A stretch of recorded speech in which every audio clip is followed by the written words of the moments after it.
महात्मा गांधी कहले नरदेहहीन मृत्तिका नुहे से नारायण तार जीवन रस महाचेतनार अंश से विकास पाई कि शरीर बस से महाचेतनार ये हूँ अंश शरीर भितर जो चेतनाटी रही तेणु सी कौन करे ना महाचेतनार जी रहा सी विकसित नुहे अविकसित तमने डरमांट कंडीशन सी था किंतु शरीर भितर जो चेतना प्रकाश पाती सी हूँ विकास पाई शरीर भितर एक्टिवेटेड अर्थात क्रियाशील अवस्था सी रहती तेणु महाविश्व निष्क्रिय अवस्था रहती आ शरीर भितर क्रियाशील अवस्था सी रहती आम शरीर भितर जो जैव पदार्थ सब रही कोष जो प्राणी कोष भितर जो जैव पदार्थ रही से जैव पदार्थ को अवलंबन करी ये क्रियाशील अवस्था रहती एवं पूर्ण चेतना से कौन करते ना भिन्न भिन्न चेतनात्मक शक्ति परिणत हो शरीर भितर कार्य करती। सहस्र युगरे दिवस शेषे ब्रह्मांक रात्रि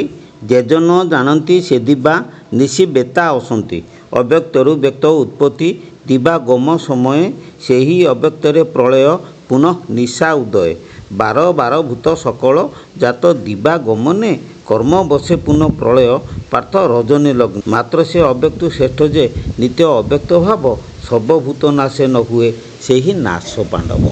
एबे जो भक्त कथा कहूँ सी सीना से प्रकार भक्त सीना मिले सी सीना अनुभव करेंगे सेमितिका भक्ति तो नहीं आउ गुरु भक्ति देख तुम वर्तमान गुरु भक्ति कथा देख गुरु को गुरु बोली लोक मानुची ना गुरु को गुरु बोली मानुने कि सेवा भी से करूना आ जो दासियाबारी कथा तो कहलु सी हूँ से पूर्वजन्मर संस्कार मीराबाई दासिया बाउरी यांकर सब पूर्वजन्मर संस्कार तेणु से पूर्वजन्म संस्कार जी आसीथे सी अनुभव करेंगे कौन बुझीपार ना अच्छा सी जो दासुआबारी जो अनुभव कर भल मंद कर सी सब साकार साकार उपासना साकार ठाकुर को उपासना करके तार सानिध्य लाभ कर प्रकार निष्ठा आम भी रखा पाइबा से समय बहुत कम लोग थे भितर बाहर पड़े अजस्र लोक हो 100 गुण कि 200 गुण लोक एमती कौन भक्त केत बाहर ना सानिध्य लाभ कथाटा मुझे बुझे दूसरी शुणु निगमानंद कहते जी शिक्षित लोक मुझे पाखक जाए ना अशिक्षित लोक पाखक मुझे जाए से शिक्षार प्रसार नाला तेणु विश्वास शक्तिटा अधिक थिला आजिकल जो शिक्षार प्रसार हो गला विश्वास शक्ति कमीगला द्वितीय कथा जी सब भंड तपस्वी बाहर आतंकवादी मैंने आसिक मठबाड़ी मानक सब पशिले तेणु जहाँफल कि ये मठबाड़ी बर्तमान कलुषित हो जाए लोक मैंने फास्ट जो तुम जाए गोटे साधु जनक द्वार जाए पहुँचब सी निहाती पाद टे धोईदेव आसन खंडे दब किंतु तुम जदि वर्तमान क्या द्वार को जाए पहुँचब ता मन भितर आगे सन्देह हम ये जन भंडटे कि ये कौटू आसी कि ये गोटे कहीं आजिकल से प्रकार घटी से सकाशे जे सेते परिस्थिति एबे आउ नाही से परिस्थिति ए परिस्थिति भितर माने बहुत पार्थक्य अच्छी कौन बुझना से सकाशे जेते गुण अधिक हेले कौन हम सेते विश्वास कम अधिक होगा जाऊँगी लोक संख्या बढ़ुची किंतु विश्वास संख्या कमुची कौन बुझिपार ना आउ प्रत्यक्ष अनुभूति करें कि चाहिए लोक से करें गुरु सेमती हाँ दे पारे करे तो शिष्य जदि ठीक हिसाब से कर्म करे से प्रत्येक अनुभूति बास पारे नहीं कहीं सब जिन आधुनिक भाषा शिक्षक गोटे कथा हूँ शुण जे जिनिस अच्छी मो भितर आत्मा अच्छी मो भितर विश्वास अच्छी मो भितर ही सबू अच्छी किंतु मुझे जदि विनियोग करी पाइबी किंतु से विनियोग करने आमको से प्रकार चेष्टा करने पड़ो आगे गुरु को गुरु बोली मान गुरु को गुरु बोली कि मान गुरु को गुरु बोली कि न मानले हम केमी हो पारे गुरु गोटे कथा कहे से तार कह आ गोटे कथा बर्तमान आमर शिक्षा से टाइप ना बास ଆମ ଆରମ୍ଭ ଶିକ୍ଷା ସେମିତି ନାହିଁ ଯେ ଜଣେ ଆଧ୍ୟାତ୍ମିକ ଗୁରୁ କ'ଣ ଏପର୍ଯ୍ୟନ୍ତ ଆମର ମାନେ ମ୍ୟାକ୍ସିମମ୍ ଲୋକ ଜାଣିନାହାନ୍ତି। ନା ଘର ପରିବାରରେ ଗୋଟେ ପରିବାର ଆରମ୍ଭ ହୁଏ ପରିବାରରୁ। ପରିବାର ମ୍ୟାକ୍ସିମମ୍ ଲୋକ ଜାଣିନାହାନ୍ତି ଯେ ଆଧ୍ୟାତ୍ମିକ ପରିବାରର ପିଲାଟି ଯେତେବେଳେ ପ୍ରଥମେ ଜନ୍ମ ହେଉଛି ତାକୁ ଅଣ୍ଡା ଦିଅ ଖାଇବାକୁ, ତାକୁ ମୋବାଇଲ ଦିଅ ଦେଖିବାକୁ, ହେଉଛି ନା ନାହିଁ? ଯେଉଁଥିରେ କି ଯେଉଁ ଜିନିଷଟା ଶିକ୍ଷା ଦେବା କଥା ସେଇଟା ସେଇ ଜାଗାରୁ ଆଗେ କଟିଯାଉଛି। ଆଗରୁ କ'ଣ ପିଲାଟି ଯେତେବେଳେ ଜନ୍ମ ହେଉଥିଲା ସେ ତ ମୋବାଇଲ ନଥିଲା, ସେମାନଙ୍କୁ ଆଗେ ଭେଜିଟେରିଆନ୍ ଦେଉଥିଲେ, ସେମାନଙ୍କୁ ସାତ୍ଵିକ ଆହାର ଦେଉଥିଲେ, ତାଙ୍କର ବ୍ରେନ୍ ପାୱାର ବଢ଼ୁଥିଲା। ବର୍ତ୍ତମାନ ସେମାନେ ତାମସିକ ଆହାର ଦେଉଛନ୍ତି, ମୋବାଇଲ ଦେଖିବା ପାଇଁ ଦେଉଛନ୍ତି, ମୂଳରୁ ତାଙ୍କ ଗଠନଟା ଭୁଲ ହେଇଯାଉଛି। ତାକୁ ଆମେ କରିବା ପାଇଁ ହେଲେ ଗୋଟେ କାଦୁଅଟେ, ଓଦା କାଦୁଅ ତୁମେ ଚିପିକି ଯେଉଁଭଳି ପ୍ରକାର ମୂର୍ତ୍ତି କରିପାରିବ, ଶୁଖିଗଲା ପରେ ଆଉ କେମିତି ହେବ? ଠିକ୍ ସେଇଭଳି ଆମର ଆଉ ଗୋଟେ ଓଡ଼ିଆରେ କଥା ଅଛି, ଯାହା ନାହିଁ ବାଳ କାଳେ ତାହା ନାହିଁ କାଳେ କାଳେ। ଗୋଟେ କଥା ହେଉଛି ପିଲାଦିନରୁ ଯେଉଁଟା ହେଇଥିବ ସେଇଟା ରହିଗଲା ଚିରଦିନ ପର୍ଯ୍ୟନ୍ତ। ପିଲାର ସଂସ୍କାର ଗଠନଟା ଆଜିକାଲି ହେଉଛି ଭୁଲ, ମୂଳରୁ ସେ ଗଠନ କରିକି ଶିକ୍ଷା ଦେଉନାହାନ୍ତି। ବାପା ମା ଆସୁଛନ୍ତି ଏଇ ମାନେ ଗୋଟେ ସାଧୁ ସନ୍ନ୍ୟାସୀ ହେଲା, ତୁମେ କହିବ ଜୁହାର ହେବା ପାଇଁ, ପିଲାଙ୍କୁ ଶିକ୍ଷା ଦେବା କଥା। କିନ୍ତୁ କ'ଣ ହେବ ନା ତୁମ ପିଲାକୁ ଯଦି କିଏ ପଦେ କହିଲା ସେତେବେଳେ କ'ଣ ହେଲା, ହାଇଁ ମୋ ପିଲାକୁ ତୁ କହିଲୁ, ପିଲାର ବଢ଼ିଲା। କିନ୍ତୁ ଆଗରୁ ତାହା ନଥିଲା। ତାକୁ ଯେତେବେଳେ ତୁମେ କିଏ ପଦେ କହିଲା ତୁ ଯାଉଥିଲୁ କାହିଁକି? ପିଲାକୁ ଓଲଟି ସଂସ୍କାର ଶିଖାଉଥିଲେ, ଯେଉଁଥିରେ କି ପିଲାର ତାର ଅହଙ୍କାର ଏଗୁଡ଼ାକ ସବୁ କମୁଥିଲା, ତାଙ୍କର ଦୁର୍ବଳତା ସମ୍ମାନ ରହୁଥିଲା। କିନ୍ତୁ ସେଇ ଶିକ୍ଷାଟା ମୋତେ କହିଲେ ଦେଖିବା କେତେଟା ପରିବାରରେ ଅଛି। ବାସ୍ ଏବେ ମୁଁ ଦେଖୁଛି ବହୁତ ଜାଗାରେ ଦେଖୁଛି, ସେ ଯାଉଛି ଦେଖୁଛି ଯେ ବାବା ମୋ ପୁଅ ମୋବାଇଲ ନ ଦେଖିଲେ ସିଏ ଖାଇବନି। କିନ୍ତୁ ମୋବାଇଲ ଦେଖିବାଠୁ ଶିଖେଇଲା କିଏ? ସେ ଯେତେବେଳେ ପିଲାଟି ଖାଇଲାନି ଅଝଟ କଲା, ତୁମେ ମୋବାଇଲ ଟିକେ ଧରେଇଦେଲ, କାହିଁକି ମୋବାଇଲ ଟିକେ ଧରେଇଦେଲ? ତାକୁ ଅନ୍ୟ ବାଟରେ ଶିକ୍ଷା ଦେଲନି, ବୁଝେଇଲନି। ତେଣୁ ପିଲାମାନଙ୍କର ସଂସ୍କାର ଗଠନ ବାପା ମା କରିପାରୁନାହାନ୍ତି, ଯାହାଫଳରେ କି ଆଜି ଲୋକମାନଙ୍କର ସବୁ ବିଶ୍ୱାସ ଅବିଶ୍ୱାସ ସଂଖ୍ୟା ଖୁବ୍ ଜୋର ବଢ଼ୁଛି। କ'ଣ ବୁଝିପାରିଲା?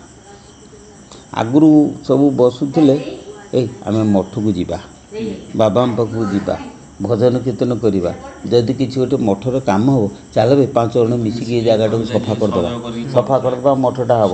ଆଜିକାଲି ତୁମେ ବର୍ତ୍ତମାନ ଯା, ମୋର ନିଜର ବର୍ତ୍ତମାନ ଯା, ତୁମେ କାହାକୁ କହିବ ସେ ତ ଶୁଣିବେନି, ପଇସା ଦେବା ପାଇଁ କହିଲେ ଡବଲ ଚାର୍ଜ କରିବେ। ଆଜିକାଲି ସେ କାମ ବି ହେଇପାରୁନି। ଏବେ ପୁରା ସବୁ ବ୍ୟବସ୍ଥିତ କରିବାକୁ ଗଲେ ମଦ ନ ପିଇଲେ ହେଉନି। ବାସ୍ ସବୁ ଗୋଟେ ଦୁଃଖ କଥା ଯେ ଜଣେ ମରିଗଲା ସାରା ପରିବାର ଦୁଃଖରେ ଥିବେ, ସବୁ ଉଠିବାକୁ ଯିବେ, ଆଗ ମଦ ଦିଅ, ମଦ ନ ଦେଲେ ହେବନି। এইଭଳି ପ୍ରକାର ସବୁ କଥା ଆମର ଯେଉଁ ଭୋଜି ଭାତ ଭଲ ମନ୍ଦ, ସେ ମୁଁ ଭୁବନେଶ୍ୱରରେ ଗୋଟେ ଏପିସୋଡ଼ରେ କହିଥିଲି, ନ ଦଦ୍ୟା ଦାମୀ ସଙ୍ଗ ଶ୍ରାଦ୍ଧେ, ବୁଝିଲେ କି, ନ ଦଦ୍ୟା ଧର୍ମତତ୍ତ୍ୱବିତ୍, ବୁଝିଲେ କି, ଯେ ତୁମର ଶ୍ରାଦ୍ଧରେ ତୁମେ ଆମିଷ ଦେବା ଅନୁଚିତ, ଧର୍ମତତ୍ତ୍ୱବିତ୍ ଦେବନି। କାହିଁକି ନା ପ୍ରେତ ଲୋକ ବା ମୁନିମାନେ କେବଳ ହବିଷାନ୍ନରେ ସନ୍ତୁଷ୍ଟ। କେଇଟା ଲୋକ ଶ୍ରାଦ୍ଧର ହବିଷାନ୍ନ ଦେଉଛି? ପାଟିକି ଡାକି ଆଣୁଛନ୍ତି, ଦିଅ ମଦ ମାଂସ କର, ଅଣ୍ଡା କର, କାହିଁକିନା ମୋର ବାପ ଶ୍ରାଦ୍ଧ ତୁମେ ଖା। ତେଣୁ ଯେଉଁ କଥା ଗୁଡ଼ିକ ଆମର ମୋଟ କଥା ମନେ ରଖ, ପୁରାତନର ନୀତି ନିୟମ ଯାହା ଅଛି ତାକୁ ଅନୁସରଣ ଆଜିକାଲି କେହି କରୁନାହାନ୍ତି। କିନ୍ତୁ ପୁରାକାଳରେ କ'ଣ ଥିଲେ, ସେମାନେ ନୀତି ନିୟମ କରୁଥିଲେ। ଆଉ ଗୋଟେ କଥା ଶୁଣ, ମୁଁ ବୁଝେଇ ଦେଉଛି। ଦାସିଆ ବାଉରୀ ବସିଛି ତା ମେଳରେ, ତା ସାଙ୍ଗମାନଙ୍କ ମେଳରେ ବସିଛି, ଏମିତି କ'ଣ କଥା ପଡ଼ୁ ସେଉଠୁ ତାକୁ କହିଲେ ତୋ ସ୍ତ୍ରୀ କ'ଣ ତୋତେ ପୁରା ବିଶ୍ୱାସ କରେ? ନା ହଁ ବିଶ୍ୱାସ କରେ। ପ୍ରମାଣ? କହିଲା ଯାଉନୁ କହିବୁ ସେ ଯେଉଁ ଠେକିରେ ଘିଅ ଠେକିଏ ଅଛି ତାକୁ କହିବୁ ଯାଇନି ଫୋପାଡ଼ି ଦେବ ଦାଣ୍ଡକୁ। ସେଠୁ ଇଏ ଚାଲିଗଲା, ଚାଲିଯାଇ ସେଠୁ କହିଲା, ଦାସିଆ କହିଲା ସେ ଠେକିରେ ଯେଉଁ ଠେକିଏ ଘିଅ ଅଛି ତାକୁ ଦାଣ୍ଡକୁ ଫୋପାଡ଼ି ଦେ। ସେଠୁ କାଲା ଫୋପାଡ଼ି ଦେଲା, ଫୋପାଡ଼ି ଦେଇ କହିଲା କାହିଁକି ଏ କଥା କହିଲେ? ଫୋପାଡ଼ି ଦେଇ ସାରିକି ପଚାରିଲା। କିନ୍ତୁ ଆଜିକାଲି ଗୋଟେ ଠେକିରେ ଠେକିଏ ଘିଅ ଅଛି, ସ୍ୱାମୀ ଯଦି ଖବର ଦେଲା ଯାହା ସେ ଠେକିଟାକୁ ଫୋପାଡ଼ି ଦେବ, କହିବ ଝାଡ଼ା ମାତା ଅଳ୍ପ ଆସ, ମୁଁ ଏତେ କଷ୍ଟ କରିକି ଘିଅ କରିଛି ତୁ କହୁଛୁ ଫୋପାଡ଼ି ଦେବି? କ'ଣ ବାସ୍। ତେଣୁ ସ୍ତ୍ରୀ ସ୍ୱାମୀଙ୍କ ଭିତରେ ସମ୍ପର୍କ ଠିକ୍ ରହୁନି, ବାପ ପୁଅ ଭିତରେ ସମ୍ପର୍କ ରହୁନି, ପରିବାର ବୈକୁଣ୍ଠପୁର ନ ହୋଇକି ଗୋଟେ ନର୍କକୁଣ୍ଡ ହେଇସାରିଲାଣି। ସେ ଜାଗାରେ ଦାସିଆ ବାଉରୀ ପରି ଭକ୍ତ ମିଳିବେ କେଉଁଠି? ପରିସ୍ଥିତିରେ ପଡ଼ିକି, ଶୁଣ, ପରିସ୍ଥିତିରେ ପଡ଼ିକି ସବୁ ମଣିଷ ଭକ୍ତ ହୁଅନ୍ତି। ଶାଲବେଗ ସେ କ'ଣ ହେଲା ନା ତା ମାଆ ହେଉଛି ବ୍ରାହ୍ମଣୀ, ବାପ ହେଲା ମୁସଲମାନ, କିନ୍ତୁ ମାଆ ସବୁବେଳେ ତାକୁ ଜଗନ୍ନାଥଙ୍କ ବିଷୟରେ କହିଲା, ସବୁବେଳେ ଆମ ହିନ୍ଦୁ ଶାସ୍ତ୍ର ଭିତରେ କହିଲା। କେଉଁ ଦିନେ ସେଇଠୁ ପଡ଼ିଛି, ପୁରା ରୋଗରେ ପଡ଼ିଛି, ପଡ଼ିଲା ବେଳେ ତା ମାଆ ହଁ, ତେଣୁ ସିଏ କହିଲା ତୁ ସେଇ ଜଗନ୍ନାଥଙ୍କୁ ଡାକେ। ସେ ଦୁଃଖରେ ପଡ଼ି ସାରିଲା ପରେ ଜଗନ୍ନାଥଙ୍କୁ ଡାକିଲା ପରେ ତା'ର ଭଜନ ବୋଲିଲା, ଭଲ ମନ୍ଦ କଲା, ଯାହା କଲା। ତେଣୁ ଗୋଟେ କଥା ହେଉଛି, ଲୋକ ପରିସ୍ଥିତିରେ ପଡ଼ିଲେ ଡାକନ୍ତି, ଗୋଟେ କଥା ନାହିଁ କାନ୍ଧରେ ପଡ଼ିଲେ ବଜେଇ ଶିଖନ୍ତି। ମୋର ଯେପର୍ଯ୍ୟନ୍ତ ସମ୍ପଦ ମଦେ ଯେହୁ ଅନ୍ଧ, ସମ୍ପଦ ନାଶ ତା ଔଷଧ, ଧନ ମଦରେ ତ ମୁଁ ଅନ୍ଧ ହେନି। ମୋର ଧନ ଅଛି, ମୁଁ ଯାହା କରିପାରିବି। ସେଇ ଜାଗାରେ ତାକୁ ବୁଝେଇ ପାରିବ? ଆଜିକାଲି ଯେଉଁ ରାଜନୀତିମାନେ ଅଛନ୍ତି, ସେ ତ ଅତି ନର୍କ ଯନ୍ତ୍ରଣାରେ ସେ ରହୁଛନ୍ତି। ତାକୁ ତୁମେ ଧର୍ମ କଥା କହିଲେ ମୁଣ୍ଡରେ ପଶିବ? ଧର୍ମ କଥା ଆଉ ମୁଣ୍ଡରେ ପଶିବନି। ଆଉ ତୁ ଯେଉଁ କଥା କହୁଛୁ ଯେ ସେ ଭକ୍ତ ଆଜିକାଲି ମାନେ ସୃଷ୍ଟି ହେବା ବହୁତ କମ୍, କାହିଁକିନା ପରିବେଶ ବଦଳି ଯାଇଛି ନା। ମୁଁ ତତେ ଗୋଟେ କଥା କହୁଛି ଶୁଣ, ଆମର ବାୟା ବାବା ଅବଧୂତ ବାୟା ସିଏ ଲେଖିଛନ୍ତି ଯେ ଯଦି ହାତର ଅଞ୍ଜଳିଟା ଅଛି, ତକିଆ କ'ଣ ଦରକାର? ନଦୀରେ ଯଦି ଝରଣାରେ ଯଦି ଜଳ ଅଛି, ଟ୍ୟୁବୱେଲ୍ କାହିଁ ଖୋଲିବ? ବୃକ୍ଷ ମୂଳ ଯଦି ଅଛି, ମଠ କ'ଣ ଗୋଟେ କରିବ? ବୃକ୍ଷରେ ଫଳ ଯଦି ଅଛି, ଚାଷ କ'ଣ କରିବ? ଏକଥା ସେ କହିଛନ୍ତି। ସିଏ ଯେଉଁ ଟାଇମ୍ରେ କହିଥିଲେ ଠିକ୍, ସେଇଥିପାଇଁ ଠିକ୍। ବର୍ତ୍ତମାନ ଦେଖି ସବୁ ଓଲଟା। କ'ଣ ଯେ କେଉଁ ନଦୀର ଜଳଟା ବିଶୁଦ୍ଧ କହିଲୁ? ଯେତିକି କଳକାରଖାନାର ଅଳିଆ ସବୁ ଯାଇକି ନଦୀ ଜଳରେ ପଶିଲା। ତୁ ଝରଣା ଜଳ ପାଇବୁ, ବିଶୁଦ୍ଧ ପାଇବୁ କେଉଁଠି? ବାଧ୍ୟ ହୋଇ ତୋତେ ଟ୍ୟୁବୱେଲ୍ଟେ ଖୋଳିବା ପାଇଁ ପଡ଼ିବ। ଆଚ୍ଛା, କେଉଁ ବୃକ୍ଷ ମୂଳଟା ସୁରକ୍ଷିତ ଅଛି? ଯେଉଁଠି ଯାଇ ପହଞ୍ଚିବୁ, ସେ ସଙ୍ଗେ ସଙ୍ଗେ ଆତଙ୍କବାଦୀ ଆସିଲେ ତୋତେ ସେଇଠୁ ଧରି ନେଇଯିବେ। ଆଚ୍ଛା, କେଉଁ ବୃକ୍ଷ ମୂଳଟା ସୁରକ୍ଷିତ ଅଛି? ନା ବୃକ୍ଷର ଫଳଟା। କାହିଁକିନା ବୃକ୍ଷରେ ଯେଉଁ ଫଳଟା ଫଳିଲା ପୂର୍ବରୁ ସେ ଜଙ୍ଗଲଟା ନିଲାମ ହୋଇସାରିଲାଣି, ତାକୁ ଲୋକ ନେଇଯିବେ। ତେଣୁ ସେତେବେଳେ ଯାହା ଥିଲା, ବର୍ତ୍ତମାନ ଏ ସେ ଟୋଟାଲ ଓଲଟା ହେଇଗଲାଣି। ଆଉ ତେଣୁ ପରିସ୍ଥିତି ଦେଇକି ଆମକୁ ଦେଖିବା ପାଇଁ ପଡ଼ିବ ନା ଆଉ। ତେଣୁ ଦାସିଆ ବାଉରୀ ଯେତେବେଳେ ସେ କଥା କରିଥିଲେ, ସେ ସମୟଟା ଥିଲା। ଆଚ୍ଛା, ପଥର ଗୁମ୍ଫାରେ ବସିକି ସାଧୁମାନେ ସାଧନା କରୁଥିଲେ। ଜ୍ୱଳନ୍ତ ଉଦାହରଣ ବର୍ତ୍ତମାନ ମୁଁ ଦେଉଛି। ମୁଁ ଗଲି ଗୋଟେ ଗୁମ୍ଫାରେ ସାଧନା କରିବା ପାଇଁ, ପୋଲିସ ମୋତେ ପଚାରିଲା, ମୋ ଏରିଆରେ ମୋତେ ନ କହି କ'ଣ ତୁମେ ସେଇଠି ସାଧନା କରୁଛ? କିରେ, ପଥର ଗୁମ୍ଫା ପଡ଼ିଛି, ସାଧୁ ସନ୍ନ୍ୟାସୀ ଯିବ ସାଧନା କରିବ, ପୋଲିସ କହିଲା ମୋ ଏରିଆରେ ମୋତେ କାହିଁ ପଚାରିଲନି? ତେଣୁ ସେ କ୍ଷେତ୍ରରେ କ'ଣ କରାଯିବ? ବାଧ୍ୟ ହୋଇକି ମୁଁ ଭ୍ରମର ଗୁମ୍ଫା, ମାଟିରେ ଗୁମ୍ଫା ତିଆରି କଲି। ତେଣୁ ପରିସ୍ଥିତି କ'ଣ ନା, ସେତେବେଳେ ପରିସ୍ଥିତି ଥିଲା, ସେସବୁ କରୁଥିଲେ। ବର୍ତ୍ତମାନ ସେ ପରିସ୍ଥିତି ବର୍ତ୍ତମାନ ନାହିଁ। କ'ଣ ବୁଝିପାରିଲ? ତେଣୁ ସାଧନା ପ୍ରଣାଳୀ ମଧ୍ୟ ବର୍ତ୍ତମାନ ଆମକୁ ବଦଳାଇବା ପାଇଁ ପଡ଼ିବ। ସେତେବେଳେ ଯେଉଁ ବସିକି ନଈ କୂଳ, ଝରଣା କୂଳରେ ବସିକି ନିରୋଳାରେ ସବୁ କରୁଥିଲ, ବର୍ତ୍ତମାନ ନିରୋଳା ସ୍ଥାନ କେଉଁଠି ମିଳିବନି।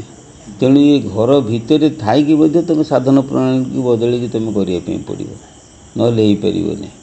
ଏସବୁ ପା ଦୁନିଆ ସବୁ ବଦଳୁଛି, ମାନେ ସବୁଗୁଡ଼ାକ ବଦଳୁଛି।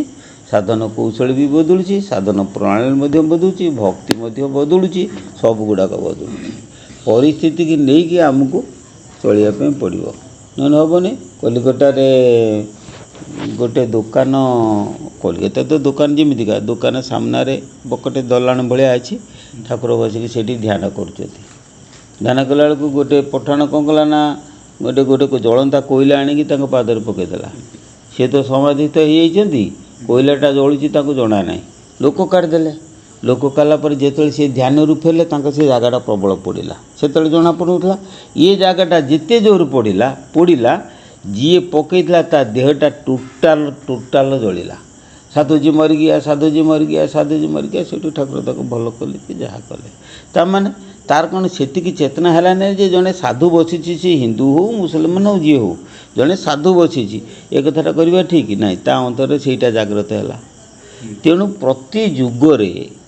ପ୍ରତ୍ୟେକ ଯୁଗରେ ଦଳେ ନାସ୍ତିକ ରହିବେ, ଜଣେ ଆସ୍ତିକ ରହିବେ। ପ୍ରତି ଯୁଗରେ କୌଣସି ଗୋଟେ ଗଛର ଫଳ ଏକା ଦିନେ ପାଚିଲାଣି ନା ମୋତେ କହ, ମାନେ ଏକା ଦିନେ ଫଳିଲାଣି। ଫଳଟା ଏକା ଦିନେ ଫଳୁ ନାହିଁ, କି ଫଳଟା ଏକା ଦିନେ ପାଚୁ ନାହିଁ। ଠିକ୍ ସେମିତି ସଂସାର ବୃକ୍ଷରେ ସମସ୍ତେ ଏକା ଦିନେ ଆଧ୍ୟାତ୍ମିକ ମାର୍ଗକୁ ଆସିପାରିବେନି, କି ସମସ୍ତେ ନାସ୍ତିକ ହେଇପାରିବେନି। ସେଥିପାଇଁ ଯାହାର ଜନ୍ମରୁ ଭାଗ ଯେତେବେଳେ ଅଛି, ସଂସ୍କାର ଅଛି, ଯେ ଗ୍ରହ ନକ୍ଷତ୍ର ଚଳନାରେ ଯିଏ ଥିବ, ସେଇ କେବଳ ଏ ମାର୍ଗକୁ ଆସିବ, ନହେଲେ ଅନ୍ୟମାନେ ଆସିପାରିବେନି। ସାଧୁମାନେ ଖୋଜନ୍ତି, ବାଛନ୍ତି କ'ଣ ଯେ ଦେଖୁଛନ୍ତି ଯେ ୟା ଭିତରେ କାହାର ସାତ୍ଵିକ ଗୁଣ ଅଛି, ଯାହାର ଅଛି ତାକୁ ସେ ଆଶ୍ରୟ ଦିଅନ୍ତି, ଯାହାର ନାହିଁ ତାକୁ ବିଦା କରିଦିଅନ୍ତି। କ'ଣ ଦରକାର କରିବା? ଅପାତ୍ର ଦାନ ହେଇଯିବ। ସେଇ ସକାଶେ ସିଏ ମୁଁ ଏଇ ୟୁଟ୍ୟୁବରେ ଯେଉଁ ପ୍ରଚାର କରୁଛି, ମୁଁ କ'ଣ କହୁଛି କି କାହାକୁ ତୁମେ ଏଠିକି ଆସ ବୋଲି କହୁଛି, ସେଇଆକୁ କହୁଛି ଯିଏ ଚାହୁଁଛି। ନହେଲେ ମୁଁ ପ୍ରଚାର କରିଚାଲିଛି, ଧାନ ବୁଣି ଚାଲିଛି। ତା ଭିତରୁ କେତେକ ଅଗାଡ଼ି ହେବେ, କାହା ଭିତରୁ କେତେକ ମଧ୍ୟ ଧାନ ହେବେ। ମୋତେ ଜଣେ ଫୋନ୍ କରେ, ତୁମେ କେଉଁ ଜ୍ଞାନୀଟା କି, କେଉଁ ଜ୍ଞାନୀଟା ତୁମେ, କ'ଣ ଜାଣିଛ, କାହିଁକି ତୁମେ ଏଗୁଡ଼ା ସବୁ ପ୍ରଚାର କରୁଛ? ତା ମାନେ ତା'ର ଉଦ୍ଦେଶ୍ୟ ମୋତେ ଦିପଦ କହିବାକୁ, ଯେଉଁ ବାଟ ହେଲେ ମୋତେ ଦିପଦ କହିବାକୁ।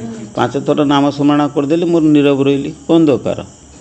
ତାହା 15-20 ଦିନ ପରେ ଆଉ ଜଣେ ସାଧୁଙ୍କୁ କ'ଣ କଲା ନା ସେଇ କଥା କହିଲା।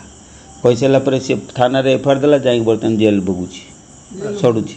ସଢ଼ିକି ପୁଣି ସେଇଠୁ ଅନୁତାପ କରୁଛି। ଏଇ ସାଲେପୁର ପାଖରେ ଜଣେ ବ୍ରାହ୍ମଣ, ମୁଁ ପତା ନଗଉ ନାହିଁ ନା କ'ଣ ବୁଝିଲି ନା, ସାଲେପୁର ପାଖରେ ତୋର ଗୁରୁ ଭାଇ ଅଛନ୍ତି, ସେ ଯାଇକି ଦେଖିଦେଲେ, ଦେଖି ପଚାରିଲେ, ପଚାରିଲା ପରେ ଧରା ପଡ଼ିଲା ପରେ ଆମେ କ'ଣ, ମୁଁ କହିଲି କିଛି କୁହ ତାକୁ, କିଛି କୁହ ନା, ତୁମେ ପଳେଇ ଆସ, ଆମର ତ ଧର୍ମ ଅଛି କ'ଣ ନୁହଁ। ତାପରେ ଶୁଣିଲା ବେଳକୁ ସେଇ ଲୋକ ପୁଣି ଅନୁତାପ କରୁଛି, ବସିକି ଜେଲ୍ ଅଛି। ଅପମାନ ସାଧୁଙ୍କୁ ଅପମାନିତ କଲା ପରେ କ'ଣ କହିଲା ଗୋଟେ, ଯେଉଁଥିରେ ସେ ଏମିତି କାୟଦାରେ ଏଫଆଇଆରଟି ଦେଲା, ଯେଉଁଥିରେ ସେ ଜେଲ୍ରେ ପଶିଛି। ଆମେ ସିନା କ୍ଷମା ଦେଇଦେଲୁ, ଦୟାନିଧିର ପୁଅ କ୍ଷମା ଦେଇଦେଲା, କିନ୍ତୁ ସମସ୍ତେ ନୁହନ୍ତି, ତାଙ୍କ ଭିତରେ କ୍ରୋଧ ବି ଥିବ। ସିଏ ଯେତେବେଳେ କହିଲା, ସେ ଯେତେବେଳେ ରାଗି ସାରିକି ତାକୁ ଦେଇଦେଲା, ଠିକ୍ ଦେଲା, ବର୍ତ୍ତମାନ ଚୁପ୍। ଆଉ ବାସ୍ ସେଥିରୁ ଫେରିଲା ପରେ ଆଉ ଜୀବନରେ କୌଣସି ସାଧୁଙ୍କୁ ଆଉ ନିନ୍ଦା କରିବନି।